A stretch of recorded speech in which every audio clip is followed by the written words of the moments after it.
What do you think of the game last night? The Liverpool one. Darwin Núñez couldn't.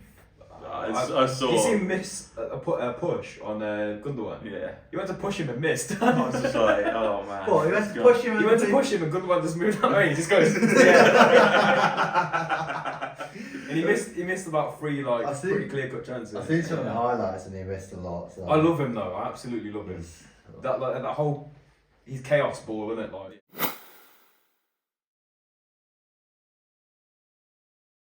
Hello, welcome to OverRHeads episode 4. We did record this, but well, Nikesh forgot to record it, so we did a whole episode of talking and got nowhere. It was fun. Gonna try and recreate this now.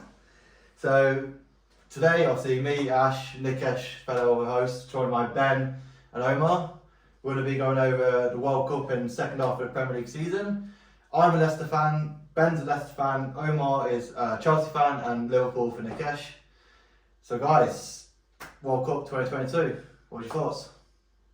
Pretty sick, to be fair. Yeah, I enjoyed it. Loved it. Best World Cup. Yeah.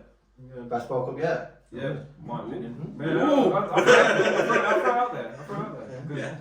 Good. Have we seen when we previously recorded? Omar mentioned that it was the most scored, like the most goals. Yeah. I mean, I think that's a big factor in why we liked it so much. But yeah, I think There was a lot of goals and there were a lot of great goals as well. Some of the goals are great. that Richarlison goal in there. The first volley. Yeah. Yes. A few decent goals in the World Cup, weren't there? But I don't think it was just the goals as well. There's a lot of good narratives surrounding the World Cup, like smaller nations doing quite well. I think that overall, I'm gonna back it. It's definitely the best we've had in our lifetime. Yeah, the football stuff, great. Obviously, you had your issues with off the pitch stuff, which I think we all agree on was bad and stuff. But on the pitch stuff it was good. It was great. The final, one of the best finals. If not the best. It was a great, cracking game. We all thought it was finished first half. The 2-0 up, thought France ain't in this at all, and then come second half. I nearly didn't watch the second half, but I thought it was finished. I think you said you might have been the same. Yeah, at half time I was like, oh, this is whack, I don't want to watch it. But in my head I was sort of like, if France scored before the 70th, it could be a really a classic essentially. And it's basically what did happen in the end. Obviously Mbappe stole the show, I think, in the final. I think it was a bit hard. I think Messi got man of the match for the final. Yeah, he did. Which is, I mean, I get it because he's won you usually give man of the match to someone on the winning team, but Mbappe really put the whole. But even Alexis McAllister played amazing. Yeah. Do you know what? That's probably. That's a bit. It's not a bit. I'll stick it on there. He had an outstanding tournament. So obviously Argentina won the World Cup. Congratulations to them. Thoughts on them? Yeah, solid team. Just all wanted to win it for Messi. So they're all on the same page. So they're all fighting for that same cause. A lot of fighting now. Really pushing, helping each other along. Like we said about the donkey work, there was a lot of people that didn't view it as, oh, I'm picking up the leg work. They were happy to do it. So everyone worked for each other. They had a clear game plan. I think from the first game when they lost. Obviously, we kind of wrote them off. I think a lot of people thought, Argentina are not going to win this. Losing Saudi Arabia, it's not going to go their way. And after that, their whole group was quite tight though, wasn't it?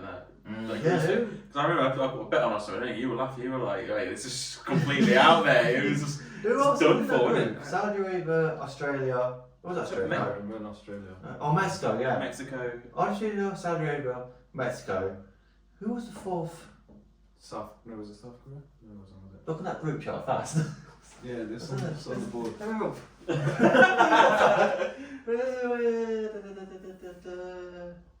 on the other path, weren't they? Yeah, that's all. Where are they? Are they at the top? Oh, Poland, that was it. Lewandowski. Lewandowski got his first World Cup goal. Poland clearly. Poland, yeah. Non-existent Poland. So obviously the final was great. The save was it one of the greatest saves, or generally just the greatest save ever? Kolo Muani. Great moment. 20 seconds on the clock. France could have won it. If they scored, they would have won it. Pulls that save off. Yeah. It's that contextual save. Yeah. Because I think it's a save that he should probably make. Yeah. But at the same time, it's the moment of the game that's happened in. It was. Massive save, it's game over, and France have won it. In terms of saves, like I mean, you see some of the saves that people have made that they had no right to save. It was completely different to that. But like I say, for what it's worth. Do you know one thing I actually don't? I hate on social media after when players miss shots like that. There'll always be the still of it's how has he missed from here? But then if you look at it through the context of he's run about 30 yards to get on the end of it. The keeper's made obviously a great save as well, so you're discrediting the keeper. And then it's you could have squared it to Mbappe. It's like you're running at your full speed. I'm not even looking that way. But you're so at the end of the day, he knows he's got 20 seconds left. He's got to score this now. It's done. It's over. You're not thinking it's not just that as well. It's one of them where they're in a moment, and not all players like this, but you're thinking, I could do this. I could be the player that does this. And then you get named, right? So you are probably thinking that I could be the player that wins for my country and get the name, but the full-on Gertzer effect, isn't it? Oh, Gertz, man, that guy. He was living for that moment. He was living. But his whole career is defined by that now. Now he just gets a flashback on FIFA. So for no reason. To be fair, I never heard no one mention Gertz in I forgot he existed. I think he plays in. Jesus. No, I think he's at PSV. Is he? Yeah. But again, even Germany again. We didn't speak about Germany at all. Yeah. Do you know what? Germany had a really bad tournament. Absolutely flopped it. You know what? It might be a good mistake you didn't press record. Stop it. We forgot about some of the biggest nations in the world. This is better This is where I tell you it was on purpose. You're one of the cash. This is going to be better. Justified. So obviously we had everything in the final. We had a great. No, we didn't talk about Spain. Or Spain. You know what? Okay, alright. Okay. We're onto something. So the final had everything. Normal time, extra time, penalties. Normal time was great, cracking. Extra time, same as normal time, great, cracking. Comes to the penalties. The French penalties. The one thing I would say to you, the first half was shit. Oh, the first one. I think everyone thought it was over. Yeah. I nearly turned it off and I just turned it back on to the trophy and stuff. But I'm glad I watched the second half because I got to obviously see a great final. Like I said, French penalties were poor, but credit to Emi Martinez for being the shithouse he is. Complete shithouse. Best professional wanker we've ever seen. Doing his Conor McGregor thing. He's a good keeper, isn't he? He is. But you've got to be nuts as a keeper. Yeah, that's what they say. You've got to be a bit. But it's the mind games as well. Where throw the ball out and play the mind games. And he talks to all of them before they take their shots as well. He's in their face. The ref's always pushing them back.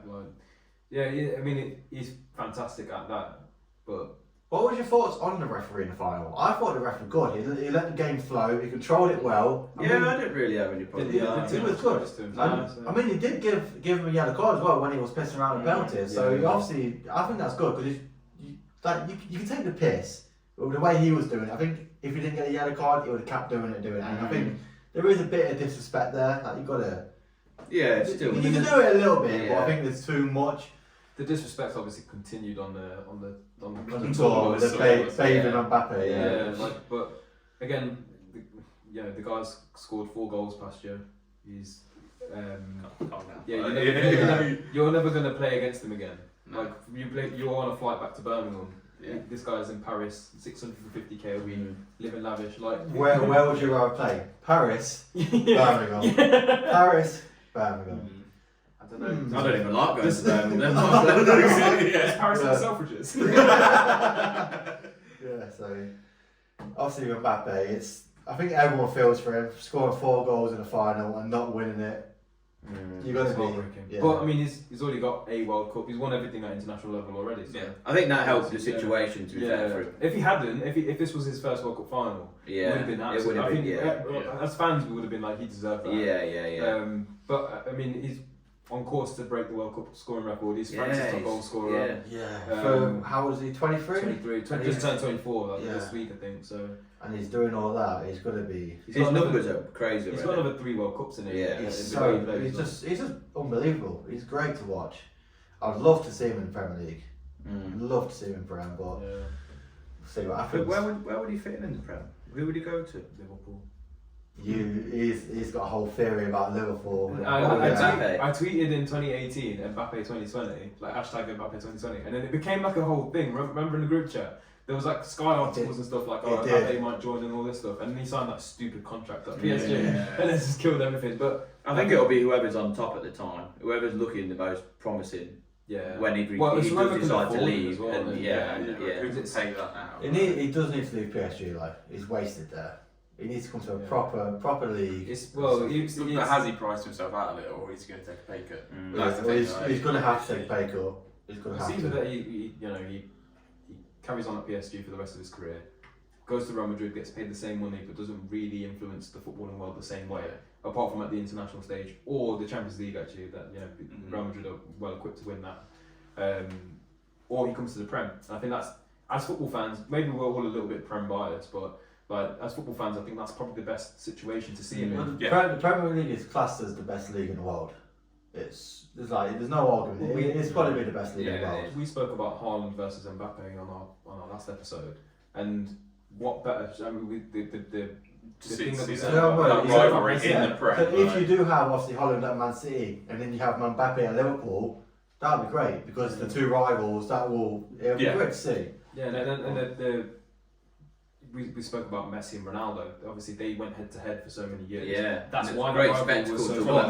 So it would be great to have a recharge of that in these two guys as well. Like, and we will have the same arguments again as well. It's like, they don't play the same position, they don't do the same thing, but they're still both at the top level. So like, I think that would be really good to see. But I don't think Haaland stays at Man City long. Really? Apparently he's already hinted that I think he said Madrid, I think. He's come in to win the Prem maybe once and twice, and then you'll maybe Champions League as well. Maybe because you really see him winning a Ballon d'Or at Man City. But probably could. Maybe considering how big an impact he's had. He ain't come in and scored a few goals. He's come in and he has tore it apart. Yeah. But you know the way these these votes go. You get extra votes for being at Madrid. Yeah, exactly. Yeah, Madrid or Barca, he will get the votes that he needs. Yeah. Like, and that's just. And to be fair, if he plays for Madrid or Barca, his global exposure is massive, and he is a global superstar. Then they said in it he could be like one of the first billion pound players. Yeah, no, don't doubt that, man. 18 goals already. So, yeah. Well, anyway, back to the final. Messi, greatest of all time now, official. Argue about it. The worst kept secret. He's there. He's won it. And led them to it. He's led them to it. He's put a full stop at the end of the Messi debate now. No, there's no like Ronaldo. Great, he's great. Yeah. He's done that, but I think Messi is better. He's won more. I don't know. I'm gonna still say I enjoy watching Ronaldo play more, but Messi is the GOAT. I'm not saying it's not like I'm not saying that Messi's shit. I'm saying that like in terms of players I like. Yeah, that's what I mean. Yeah.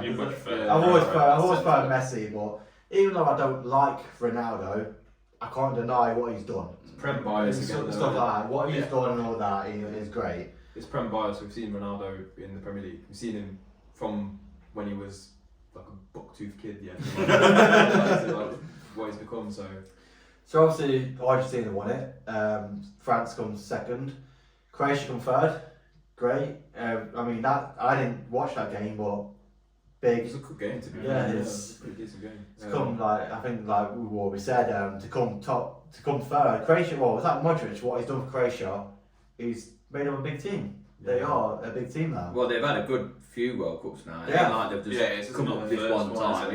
What did they get last time? The final, weren't they? The final. Yeah. I mean, they got battered in the final, but they still finished second. They still finished second. So they're such a hard team to beat, and we said that Croatia are not afraid to go 1-0 down. They just get stuck in, and it's almost it drives them further. If they've got like a comeback story on, then they're ready to go. Like it's worse to score against them first. is literally worse. You score against them, you're like, shit, I'm woken the devil now. Yeah. But on the flip side of that, we saw Morocco obviously get into that third place fixture or whatever, and then what a story! What a story! I mean, first African team to get into the semis. Yeah.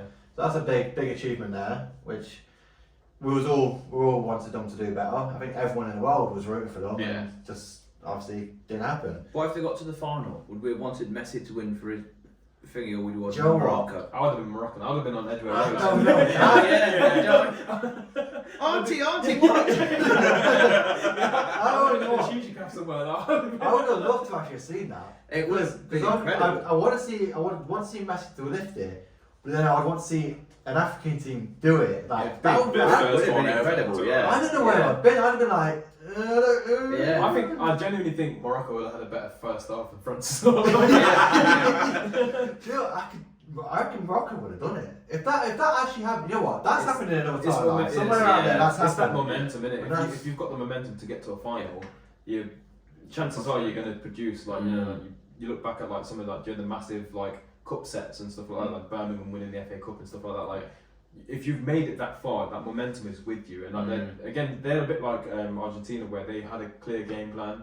They tactically were set up to play to their strengths. And they all cared about each other. Yeah. They all had each other's backs. Yeah. When you look at like a lot of teams, the all players, individuals, and they ain't running for each other. They're running for themselves. Yeah. I'm running, or you ain't running, and breaks down. There's no blame, is there? They're all just sort of in chip into yeah. And it's like we said obviously with Argentina, we were talking about Enzo and Rodrigo de Paul, how they sort of, if Messi was in one area, they'd compensate in it, and that's they knew that Messi was the one that was going to win them games. I think he it was like a record or something for like the most man of the matches consecutive. Yeah, and scored in every single round, didn't yeah, it? exactly. And that's because they allowed him to do that. They've seen Messi's strength and they've built the team around him. They left out some pretty big names which they could have played, like Dybala and even Di Maria. Di Maria. You know what? I don't think Di Maria is a great player. I don't think he gets enough respect. He killed it in the final. Look what he's done. Absolutely Look what he's done. He is brilliant. Yeah. And he's another player that we're not going to see him in the World Cup, and it's going to be sad. It's a good way for him to end it. Oh, yes. He scored in every final that Argentina have played in. He scored in all of them. Messi and Di Maria it's going to be sad to miss. They're going to be missed. Yeah. Both great players, and that's. Well, there's like a lot of players that. On the flip side of France, though, you've probably got Giroud isn't going to make another World Cup. No. And I potentially look at players like Griezmann, even he's 30 now, right? So there's just a lot of players that I think Griezmann's perhaps been given another chance because he's been rejuvenated in his new role. So a different position. Yeah, I think. But then again, it comes down to club football for stuff like that as well. If he then plays that role for his club, then we will see him again. Yeah. If they're going to consist with him playing on the wings and up front, then he probably won't. He's just not longevity there, is he? Yeah, I mean, just a quick one. You mentioned Giroud. What's everyone's thoughts on him? Because I think he's elite. He's the second though. He's great. He's so good. I think he's always been underrated. Yeah. Whenever he played off the Arsenal and stuff like that, when he played against Leicester, he'd always score. Well, Van Dijk recently said that who's your like bogeyman or whatever, and he said Giroud. He's like he always found a way to score. He was and he is that type of player. And then I've seen like the debate on social media and stuff has always been that. He's got a great highlight reel, but he's not actually that good. No, he's a fantastic. He is. Do you remember when he scored that Scorpion goal? Yeah. What a great goal that was. It's fantastic. Like he's what you would imagine if you wanted a number 9. Yeah, you would mold it around that. This was one of the reasons why we were so stupid to let him go. Like we need a striker and we let Giroud go. Because he's a big lad as well. And he did everything. He's great and. He's going to be missed. He is, he's unreal. One thing I would say, he wasn't underrated at Chelsea, I think, but every Chelsea fan loved him. Yeah. Every single one. I think Arsenal fans were the ones that started to underrate him. Yeah, started turning on him when he didn't score in 2 games. But that's Arsenal fans, isn't it? When Arsenal lose a game, you turn straight away on the squad. They could be top of the league now, they'll lose 1 game and go, get him out! Yeah, they get off the ground. So outside after the final, the pitch stuff, that cunt Salt Bay. That absolute cunt. What are your thoughts on this twat? Put it lightly. Well, he is though, isn't it? No, he is. Just easing into that. I can name him. Wound me up. Twat, nonce. Everything. I don't like him. He's an idiot. Yeah, I mean,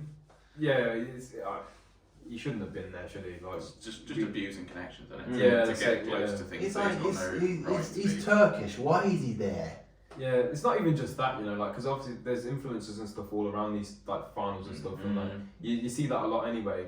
But I feel like, do you know, like the World Cup is fucking sacred, isn't it? Like, it's like you have to earn the right to even touch that trophy. And I feel like that's and like, there he is, taking pictures, holding it, kissing it, harassing the players and all that. It's just disrespectful. I think that's like that's the part like as a football fan, that's the holy grail of football, isn't it? Because I think if all of us tables we've got the opportunity, the World Cup was sitting there, I think we'd all be respectful and we wouldn't be like smothering it like that, because we know, like, no, we can't touch that. Speak for yourself.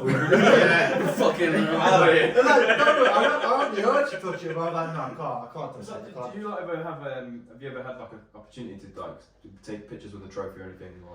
Yeah, not the World Cup, but I took a picture with the Champions League in Barcelona, and they are so strict on like all of the stuff. Well, actually, it was me and my sister, and they make you wear a glove, and you can lift it, but you can only lift it a certain amount. And like, because I was young when it happened, but there was a guy that went before us, and he sort of like lifted it with two hands like up here, and they were screaming, grabbed him off, didn't even let him take the picture. Yeah. So like, it was like, you know, like it's, and that's the respect that these things deserve, because it's not. They are a big thing, especially not like one of the like. Well, people play the hearts out for these things, don't they? At the end of the day, they've got the country, everyone behind them for this trophy. For the reason that it's got so much viewership and stuff as well. I mean, like, this settles another debate as well, this World Cup. It settles the debate about American football not being a real sport. Because you can piss off with all of that now. Like, the viewing numbers, I'll put them on the screen here. The viewing numbers for the World Cup final compared to a Super Bowl, I think like Liverpool Man City had more views than Americans think the Super Bowl is the biggest sport. It's been proven time and time again. The viewers for football here and Europe, the rest, any other sport gets so much more views than the Super Bowl. But the thing is, it always is going to, because that's a world event. Whereas NFL and most people only watch NFL. If Tom Brady walks past us in the streets, I wouldn't even flinch. I wouldn't even know that was him. I would know. Yeah, that's so annoying. Said, "Oh, it's Tom Brady." I'm like, I'm like, I'd be like, oh my god, it's Tom Brady. Yeah, I don't know. I'm like, okay, I know. It's awesome. Not like if Michael Jordan walked past you. Before you say Michael Jackson.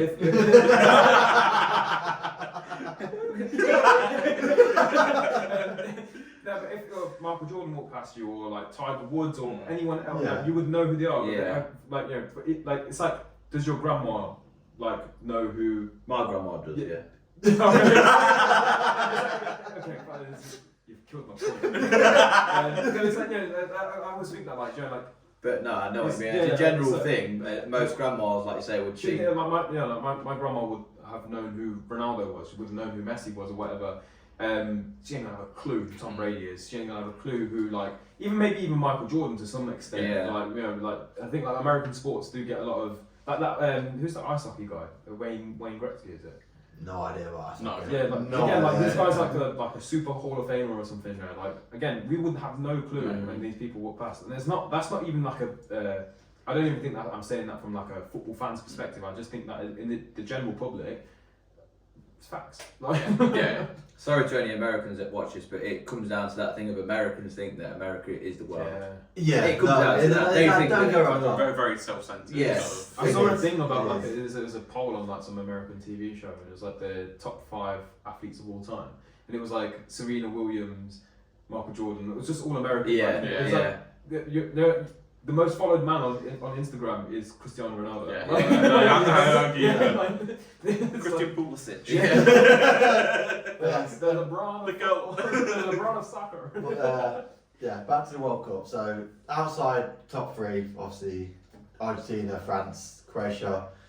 We all loved Morocco. We all loved them. Yeah, probably our team of the tournament. We all want someone to do better than them. I hope to see them next World Cup. Hope we do good again. Yeah. I'm rooting for like more of the African nations to show. Just a more diverse set of fighters. I think they've proved that, you know what, the African nations are generally starting to build now. They're starting to get better, and with the next World Cup being more teams, we could see more African nations and generally do better and be good, and we want them to do well. Because with World Cup, you don't want the same old teams. You want more. You want like fun games. You want your upsets and stuff like that. It's great to see. It's great like Japan. Yeah, they really put good shit. For me, Morocco and Japan both. Yeah, I think I enjoyed them more than fucking England. Just Japan can't take penalties. Yeah, they were woeful, but yeah, that's what cost them. But I mean, it was good to also see, like we said previously, like, you know, Germany were poor. It's good to actually watch stuff like that because you actually do know that bad. We forgot about. First recording, we completely forgot about Spain, Germany, and whoever else. Yeah, we put a lot of respect on these teams because of what they've done in the past. Yeah. And you actually look at their teams now, and they're not good. They're not. And that's and that's why it's such a good thing, the World Cup that brings Japan and all these like nations that. We don't actually get to see their players in the Premier League. We don't get to see their players week in, week out. So we don't actually know what they're going to bring. And then they come with an idea. They come with a solid like base and a unit of players that actually really get on, and a manager that gets them. And it's actually really fun to watch. Which is the problem. It's a problem with the big nations. It's a problem with England. Like, you know, like we've got all of the big players, and we talk about Gareth's brought all the players together and all this stuff. But has he really? No. Because you still see like they're all still mates. They're all still friends anyway, aren't they? It's So like, you know, what togetherness has he brought? Why is he coming as our manager then? And why is he not just coming as like a flipping tutor for like ice breaking or whatever? I'll jump onto this now and say thoughts on Southgate staying on. Not for me. It needs to change, doesn't it? It does. Said, like, anyone could have got England to where they have done. Then, like you said about the what was the stat you said about winning 4 games? Yeah, so that's 24 games playing the top 10 in the world. People argue when it comes to tournaments he does well, but then when it comes to the big teams, we don't. We felt the first hurdle this World Cup. We felt the first hurdle. Yeah. Because let's be honest, we should have won the rest of the games. And it's like his in-game decisions are shocking. They're awful. What was it like? Grealish 30 seconds. 30 seconds shot. What's the point of that? It's not enough, is it? It's just bad. It was the same when in the Euros final. It was like the last 5 minutes of extra time. What are they going to do? It was almost as if like we got the goal up and he almost like in shock. Oh, what do I do now? Oh my God, we've got a goal up. But not change anything because it's working. But when he took Declan Rice off, Declan Rice was one of the best players on the pitch, and then took him off. I'm sure he did anyway. The Euros. Yeah, the Euros. Yeah. Well, just a quick one on Declan Rice. Did you think he had a good tournament? I don't think anyone really. I thought he was particularly lackluster. I think he had one good game. I think he was average, but I don't think he stood out at all. The 2 players that stood out was Bellingham and Saka. Yeah, I have to say I quite like. And obviously, I really like when they brought Henderson in. I know you've said it before that you didn't, but I think that's so hard. I genuinely thought the team was different when they put Hendo on. I think he was more of a captain than Kane when he was on the pitch. I feel he gave that. I think I've said to you before. It's like as much as Henderson is a Liverpool player, he would be so much a better captain than fucking Kane. Yeah. Sorry, is that Liverpool? What's that all about? You don't want to believe me. No, but I think going forward, he's not a Liverpool player. He's Liverpool's most successful captain, and he's won more than everyone. But in that England setup, he's won more than all of them. But when Henderson's on the pitch, though, he's so vocal. He's doing what a captain does. What does fucking Kane do? The captain. He can't talk English. Hey, what do you say? Look, it's gone in now. I don't know what.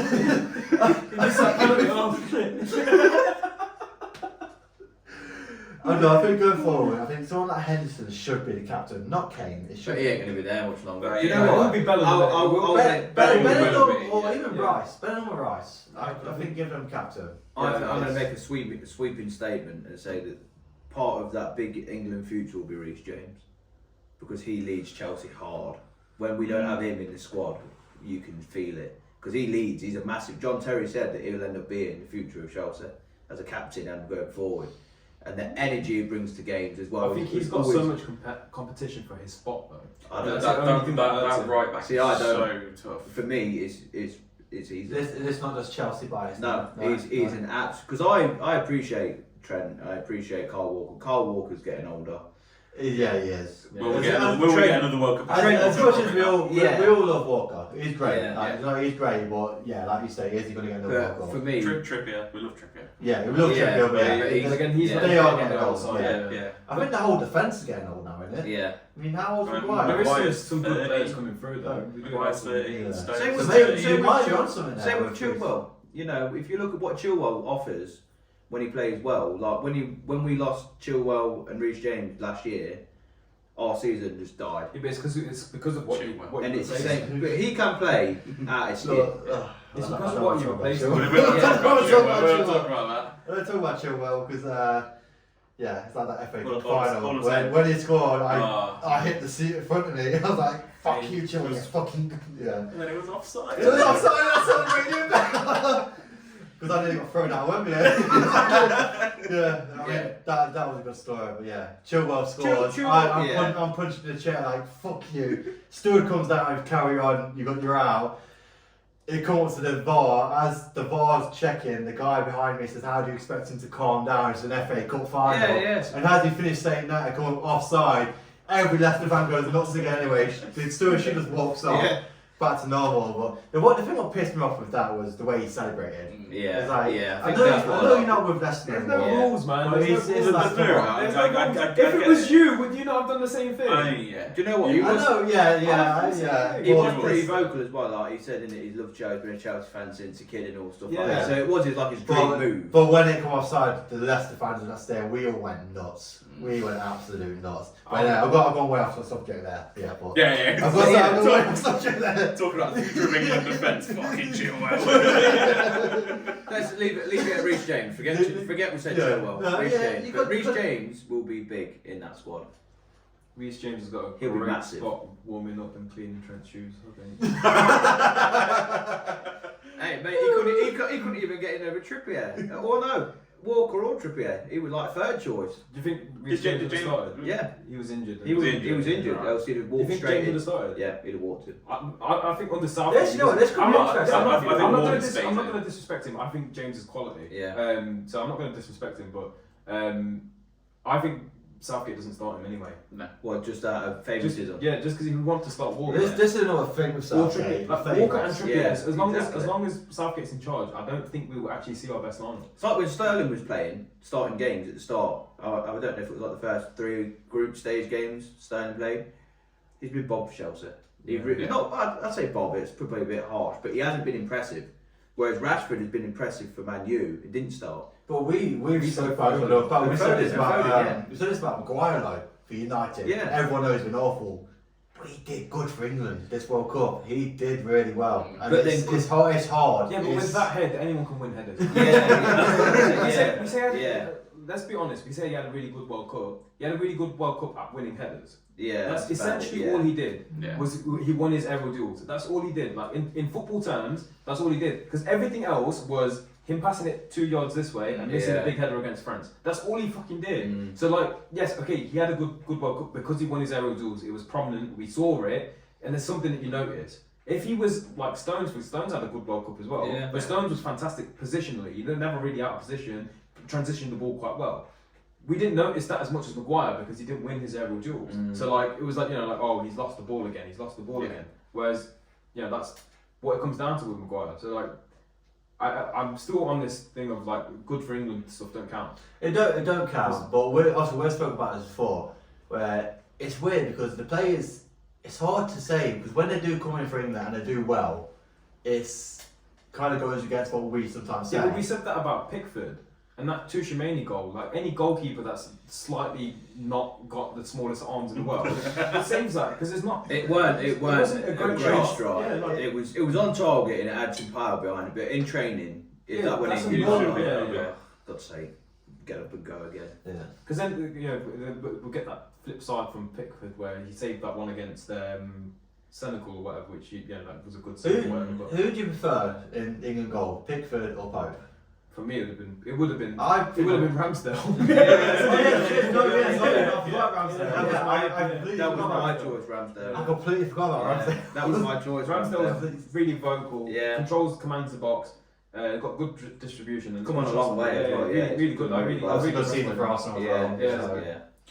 I think Pickford's an archaic pig now, isn't he? He's just riding. Like you say, it's previous that Gareth success. Southgate. It's a Southgate effect. You've mentioned before, he's playing for a team that's a team that's in a relegation strike. Whereas Ramsdale and Pope are both in the top four. Yeah. But anyway, forget England, we did shit, we're out. Yeah. Fuck England. On to being There disappointed by the next one. was better teams in the World Cup than us, and there was more fun, generally more fun to watch. Hate to say that as an England fan, but there was. We knew that going in because Southgate was our manager. Always going to be the case, weren't Wait, Nikesh, what is Southgate? He's a fucking terrorist. So anyway, we also Monaco, we all liked. Monaco. Morocco. I'm on the shot here. But put together a 11, a team of 11. We did this earlier. But So our team of the tournament. We've obviously been through this, so we can kind of cut out all of the in and ahhing. We're going for a 4-3-1-2. So goalkeeper. Our goalkeeper, the pool of players that we have to choose from that we're saying are Emi Martinez, Livkovic from Croatia, and Bono from Morocco.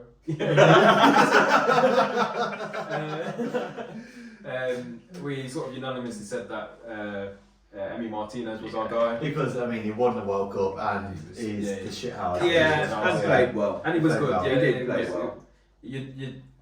It does take a level of talent to. Yeah, you can be a big shithouse, but it can also backfire massively. It does. He backed it. So goalkeeper, right back.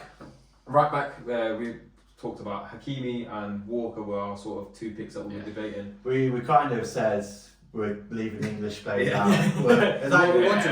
Also discounted. The ones that did well, but we're scrapping The out. first hurdle, so we scrapped them out. can't have any English players in the team. I think that's only fair. So Hakimi was fantastic the whole tournament. I thought didn't really put a foot wrong and held Mbappe quite nicely in that game as well. So and then our pool of centre backs, we had Gvardiol. We put Maguire in there as well, but we've sort of discredited him already.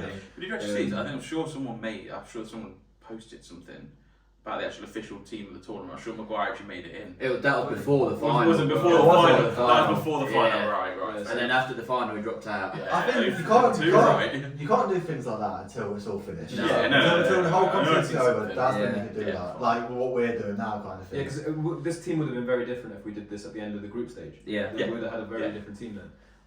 But yeah, our pool of centre halves was Gvardiol, Maguire, Saiss, Romero, and Nathan Ake. And we sort of unanimously said Gvardiol should be in there. Obviously, Chelsea linked with Gvardiol. Amongst everyone. Yeah. Just anyone. Anyone will do. Please get us out this hole, please. It's like Liverpool and centre mids at the minute. Yeah, Messi had his pants down. We talked about that as well, which is going to save you 20 million. Yeah, which, Cheers, Messi. But yeah, we sort of went for our second centre back slot. We unanimously sort of said that Roman Saiss should be our guy, captain of Morocco. The only time they really looked weak was when he went off injured and stuff. And what was that? We said the Morocco, the defence was great, the midfield was good. It was their biggest issue was going forward. The final ball was an issue with them. Yeah, and I mean, they could have done. They did have players like was it Boufal and players like that that were fantastic. Ziyech as well. Yeah, it was such a good tournament for them. But I mean, again, it's you're picking players out that don't even play week in week out for their team. So like to come to a World Cup and do what they do, it's amazing. It's just really amazing. I can it's one of the things where I can see someone like Netflix doing a story about it. Yeah. I can see. If they had won it harder, the revenue. Straight away now. So if they won it the next day, Netflix like series announced. There you go. Yeah, and then left back position, sort of between Theo Hernandez and Acuna were our two picks. We sort of discredited Acuna just on the fact that he We played put- in rotation with yeah. Tagliafico. So We put Hernandez because obviously final. yeah, so he played really well. Got a goal and a few assists and stuff, and it was good because he came in for his brother who was injured in the first game. So scored against Yeah. us. yeah. And then the biggest debate we had, because our front three sort of picked itself. The biggest debate we sort of had was the midfield, which I guess we can have this conversation again. We literally changed because we had our formation, and then because we got to the debate of the midfield, we switched it up because Yeah, so the we players were initially- too good. We couldn't yeah. leave them out. We initially were looking at a 4-3-3, but we moved to the 4-3-1-2, just to because Griezmann is definitely You in can't the leave team. him out. Yeah, It's yeah. got to be. Anyway. So Griezmann's not going to be the one that's in that hole, and then our midfield picks have been Enzo Fernandez, Jude Bellingham, Luka Modric, Sofyan Amrabat, and McAllister, which you put in, which we did. Do you know what? That's a big shout. Yeah, It's a yeah. very big shout now because I think he was my man of the match in the final. See, he was good, but Modric, it's Modric. Like, Yeah, I think it's so hard to debate Modric, isn't it? We said, Yeah. so don't get me wrong, it's a tough one. Yeah. But for me, Modric. Even McAllister, obviously, he won. Like, Well, he yeah, won, and he had a but- lot of people. Well, the midfield that we did end up going with, just so we can then debate it all out, was we did end up saying that Enzo Fernandez was our first pick, Modric was the next one, and Sofyan Amrabat. Obviously, we said that Morocco defensively was so good, and Amrabat was at the heart of all of that. He was at that tackle against Mbappe. God, what a player! Honestly, he's really good. So yeah, that was that. And then Enzo Fernandez, I think he won the young player of the tournament or whatever as well. Oh, really? Yeah. So like, we spoke about it briefly before how they covered Messi really nicely. He did a lot of the dog work. Yeah. But again, technically, he was fantastic. Scored a really good goal. I mean, I still can't remember who it was against. Like we said in the final, we had like over 12 plus tackles, leaving everyone in the dirt. Yeah, exactly. He was just picking up everything. He's been very, very interesting. And we said obviously he's got a buyout clause. So yeah, with a name like Enzo Fernandez, that's Real Madrid written all over it.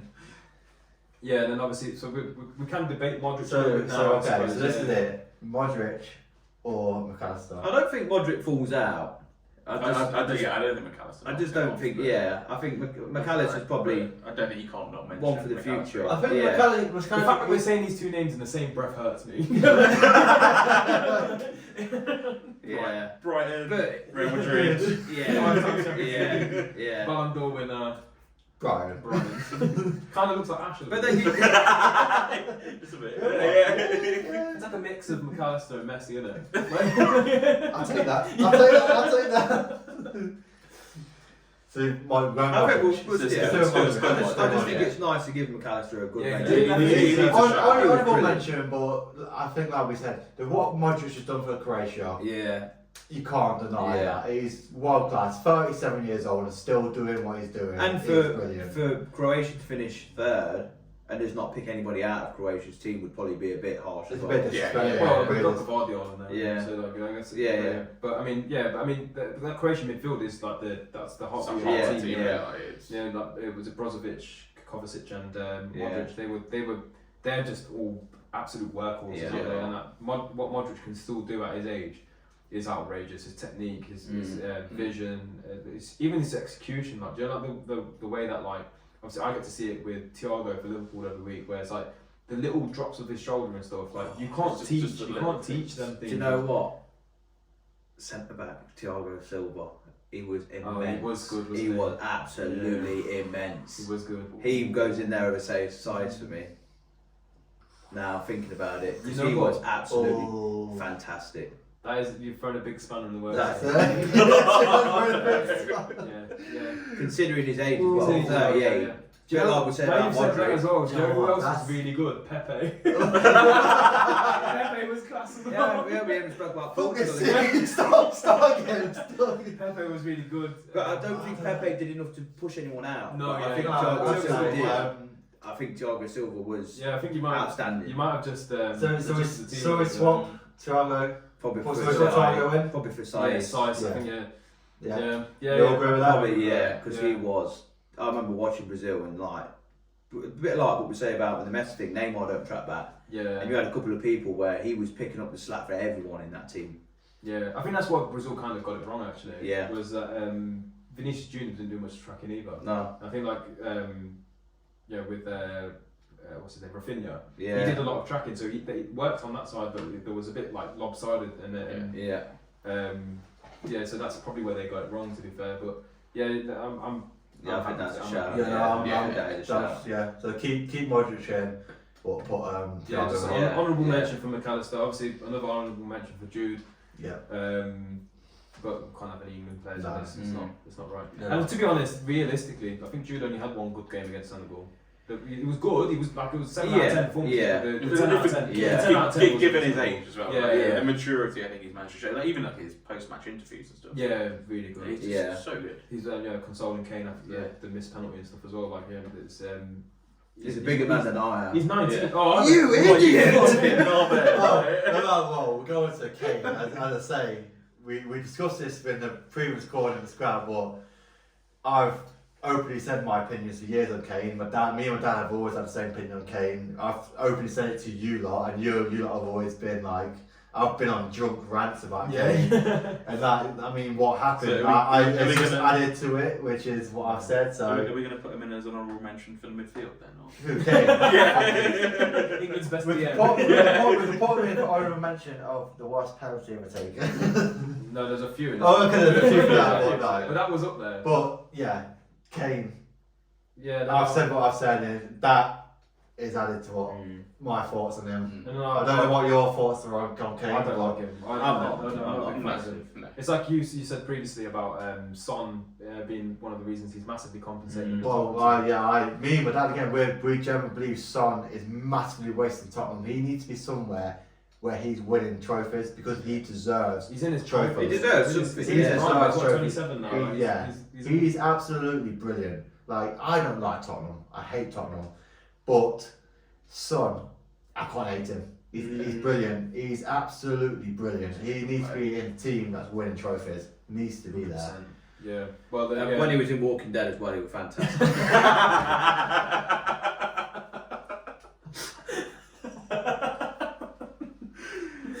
Oh dear. Oh, for fuck's sake. Let's bring it back. Yeah, brilliant. Oh god. For fuck's sake. Well, yeah, front three. Anyway. Let's call him off guard now. Okay. He's gone pinker than his shirt. Look at him.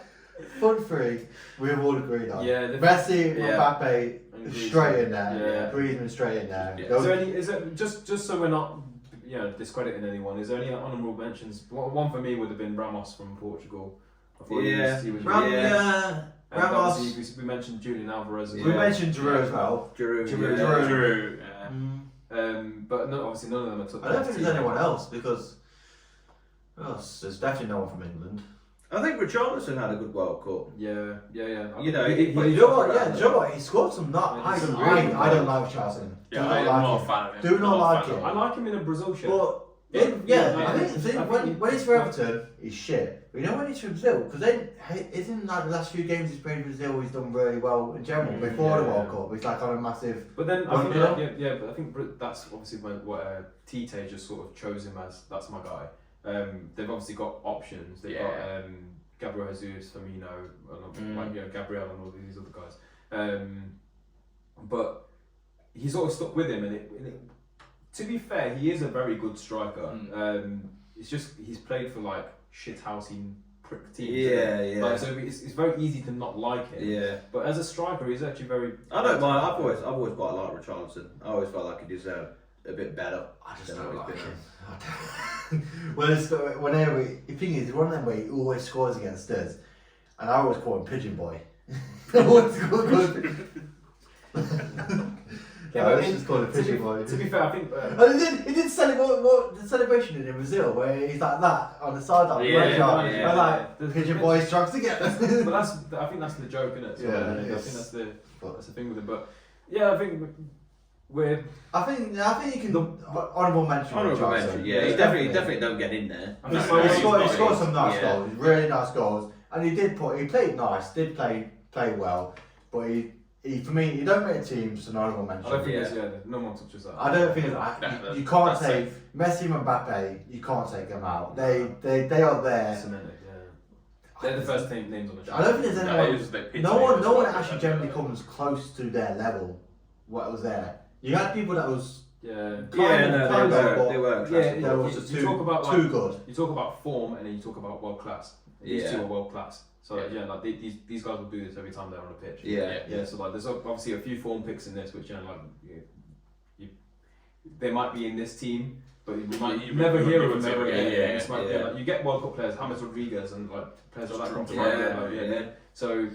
It'll be interesting to see who spends like 100 million on Gavardio now, and he drops an absolute stinker. We literally got January around the corner. Do you think teams, people now want to go out and like maybe not panic buy, but I think it's a good after just having the World Cup and seeing these players that they are? Do you think the teams are going to go out and buy these players now? Get them while it's hot, sort of thing. Yeah, I think it's a good advertisement for a lot of players. There's always going to be a big scramble. Because obviously like normal World Cup is summer, and then you have a massive gap where this is the World Cup, and then you've had games now which are 2 weeks later. Sometimes you get some absolute like quality signings as well. It's like when Chelsea signed Fabregas, that was during the World Cup, wasn't it? Yeah. And it was like sometimes they're perfect, and mate, sometimes you buy them at the right time. Fabregas at Chelsea, I think that's the best footballer I've seen him play. He was amazing. He was unbelievable. Because the fact is, because there's no gap, it's literally it's in mid-season, they're still running in form. They've only basically just played in the World Cup. So when you buy them, they're still kind of in form. It's still going to good. be that thing of like you're then going to uproot them though. Yeah. Make them move houses and try and get to be teammates. Try and potentially learn a new fucking language. Stuff like that. I can really throw them off. And sometimes where buying them in the summer is probably a little bit better. You give them try and too fast. Too much just throw them straight in there. We can talk about like Liverpool being linked with Enzo and Bellingham or whatever. You can rip them out of that team and put them into the Liverpool team, and they will play well. Yeah, but they've not had any tactical setup when they first jump into that. You've not had the pre-season. They're not had a pre-season. They're not settled in. They don't even know who their teammates are properly. Throw them in there. Like Liverpool don't have any Argentinians. So if we go sign Enzo, obviously he must be mates with Darwin. They play together at Benfica or whatever. So like there will be connection somewhere. But again, that's such a big thing. Like we move jobs and stuff like this. You walk into a new job, you don't know anyone. It's not. But at least like so we walk into a new job, we can all speak the same language basically. Whereas when you got players, because players obviously all around the world, the language barrier is a massive thing. I know when we signed Sanucci, he couldn't speak a word of English, and he had to have all like. I think Sionku might be the greatest drop-off I've ever seen in football. He's up there with Dele Alli. Like, it really is. No, it really is. I genuinely think that might be one of the worst drop-offs. Like, Ravel Morrison, Sionku, Dele Alli. Right, Berahino. I'm sure he's like still old. There's a few players out there. I think we could have a whole episode about these players. The one season that we had. We could have a literally episode of players that could have been and just massively dropped off. Hazard, one of the biggest. Michu. Went from being one of they talked about in the upper echelon. In Chelsea, absolute world class, to go to Real Madrid to jokes about him and like putting it's. So I saw something about like there's always been a debate about like this Hazard versus Salah thing, and it's like since Hazard's joined Real Madrid, I think he scored like 3 goals. Yeah, it's like between them they scored 103 goals. See, that's what I mean. That ruined him. Killed him. But I think he left at the wrong time. To be fair, he never needed to go. No. He had it in his head that he wants to go Madrid, and I think because he had it in his head, he wanted to follow it through. You respect that, right? But that's why Chelsea fans don't hate him. They were like, okay, we know what you want. You don't hate him because he didn't smash it though either. It's the same reason I hate Torres. Then again, Torres did win the Champions League. Yeah. So obviously, I argue this to the death. I know we're digressing, but I argue to the death that Torres weren't a flop at Chelsea. He really weren't. That 50 million. He weren't the player was at Liverpool.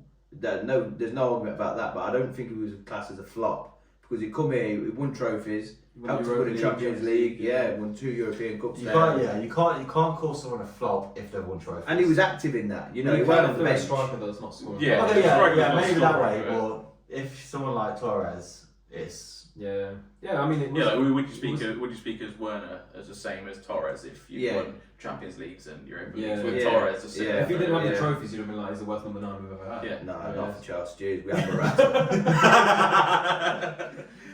But anyway, so back to the team of our 11 for the World Cup. So with I think that's pretty much settled. I think we're quite happy with that. So just read on over it. Yeah, so we've got Martinez, Hakimi, Gvardiol, then we've put in Thiago Silva, Hernandez at left back, and our midfield is Enzo, Modric, and Amrabat, and our front three is Griezmann, Messi, and Mbappe. Yeah. Would one of you be able to play this team on FIFA? You could build it. Because I don't play football. Jeez. Like, put on like a hard difficulty, play this team and see what happens. I don't play FIFA. I play FIFA and I wouldn't want Thiago Silva in it because he's not fast. He's just slow. Yeah. Just don't Gets swung by big one. brick it up. Like, But then you have got Nice. Walker. If you put Silva on this side, have Walker covering him. Yeah, no, but Walker's not in our team, is it? No. Hakimi's fast as well. He's got 94 pace, isn't he? The honourable mentions could be subs. Yeah. As a team, that's mad. Yeah, we'd be a good team, yeah. That team is capable of winning a World Cup, right? Yeah. So Some of them did. yeah. So obviously we picked the team. I say we go on to how many Argentinian players have we got in there? Just 2. one Messi and Enzo. Yeah. That's it, Yeah, so considering the one we're actually. Well, I mean, in terms of mentions, obviously we mentioned a few, but and the keeper as well. He's got 3. Keeper. But that's how it normally is, though, isn't it? Yeah, you do find that at the end of like a Champions League season or whatever, you look at the team of the season. It's normally it's normally the players that like when Liverpool won the Champions League, the team of the season that year was mostly Ajax players because Ajax was qualifying that season. So it is the way that it is. So I think go on to obviously we've got a team players that impressed you. Any players that impressed you? I think for me, I think we're pretty much thinking These guys did. Obviously, I think the one I would add is someone like Alvarez, someone like that. The one that stood out to me was Enzo Fernandez. I think he was the one that I enjoyed watching the most. Does a bit of everything. Very excited to see where his career goes. Hopefully, it's not a James Rodriguez. Hopefully, it is something that he can. Realistically, I don't want him to go to Real Madrid. I want him to come to the Prem. I think we're all Premier League biased though, because obviously we're all living in England. Yeah, but that's what I think. We want all the players to come to the Premier League. That's what I mean. Like any of these guys that don't play in the Prem already, I want them in the Prem. Yeah. Whether or not that's for my team, I just want to see them week in week. But I think it's our argument as well because it's basically been proven Premier League is the best. It's the best league. It's the best league. So we want to see. You want to see all the best players. Yeah, you want to see the best players to play the best. Yeah. Because obviously some of us go to a lot of home games, and we can say we've seen some of the best players play. I mean, I can say I've seen Ronaldo, I've seen Di Maria play, I've seen like players like that, and it's nice. It's awesome to say. I've seen Di Maria score that dirty chip shot. I did. I was at DMU at the time, and I won tickets through DMU to go there. That was my first game working. Really? Yeah. It's like I know that's the one that game, but what a goal! The home game against Man City this season, I missed it. But I watched that. Yeah. I really want to see Holland play. He didn't play though. He was injured. Did not. No, he didn't. I can't remember. I was somewhere. You wouldn't have seen him anyway. He wasn't even on the bench. Well, no, it's good. It's good. It's nice to see these players play live. It's so good. De Bruyne's free kick that game. Yeah. That was nasty. I've seen the highlights, but it's De Bruyne. It's De Bruyne.